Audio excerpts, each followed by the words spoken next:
ओडिशा रे रायगढ़ स्वामित्व योजनार शुभारंभ। उपकृत हेबे देशर 50,000 गाँवर 65 लाख हिताधिकारी। आज समग्र देश में स्वामित्व योजन हिताधिकारी को ई संपत्ति कार्ड बंटन शुभारंभ कर प्रधानमंत्री नरेंद्र मोदी। यह योजना द्वारा देश में 50,000 गाँवर 65 लाख हिताधिकारी निज निज संपत्ति कार्ड पाइपर बोली प्रधानमंत्री नरेंद्र मोदी कहते। से नुआ दिल्ली वीडियो कॉन्फ्रेंसिंग माध्यम स्वामित्व योजनार ई संपत्ति कार्ड बंटन शुभारंभ करते। स्वामित्व योजना को प्रधानमंत्री ओडिशा समेत उत्तर प्रदेश, मध्य प्रदेश, राजस्थान, पंजाब, महाराष्ट्र, गुजरात, छत्तीसगढ़, हिमाचल प्रदेश, मिजोराम एवं केंद्र शासित अंचल जम्मू और काश्मीर, लद्दाख आवासी माध्यम शुभारंभ करते। यह अवसर में देशर 5 जन हिताधिकारी प्रधानमंत्री नरेंद्र मोदी वीडियो कॉन्फ्रेंसिंग रे कथा होइथिले। मध्य प्रदेश शिवहरी जिलार मनोहर मिवाड़ा,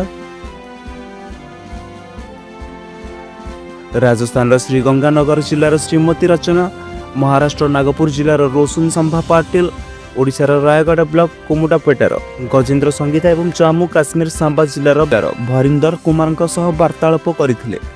स्वामित्व योजना गरीब हिताधिकारी को संपत्ति कार्ड बंटन करिवे प्रधानमंत्री मोदी यह एक ऐतिहासिक पदक्षेप।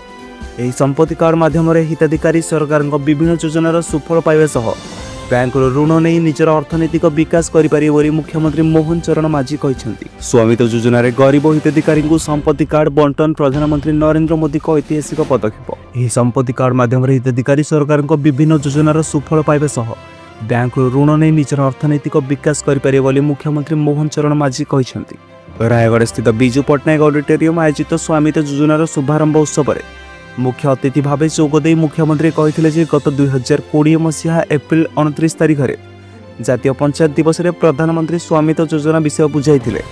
जमी जमा रेकर्डर डिजिटालाइजेशन माध्यम स्पष्ट संपत्ति अधिकार प्रदान एक मूल लक्ष्य बोली कहते मोहन माझी। ओडिशा रे 2021 मसीहा फेब्रुआरी 5 तारिख में स्वामित्व कार्यक्रम भारतीय सर्वेक्षण विभाग सहित MOU होइथिला। ओडिशार 5 जिला इस योजन सामिल होइछि। रायगढ़, झारसुगुड़ा, ढेंकानाल, गजपति और नवरंगपुर जिलूर यह योजना आरंभ होइछि। भारतर सर्वेक्षण विभाग और राजस्व विभाग पक्षर ड्रोन माध्यम सर्वे सठिक भाव आकलन कर संपत्ति कार्ड हिताधिकारी को बंटन कर।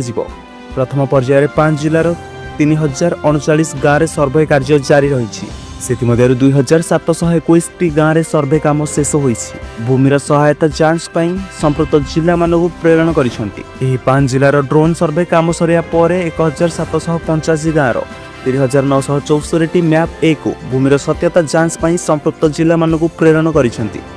वर्तमान सुधा रायगढ़ जिलार 2462 मौजा एवं 279 पड़े ड्रोन सर्वे काम सरिछि। जिले समुदाय 2870 जन को संपत्ति पत्र प्रदान कर। आज रायगढ़ जिलार 242 जन हिताधिकारी को संपत्ति पत्र प्रदान कर।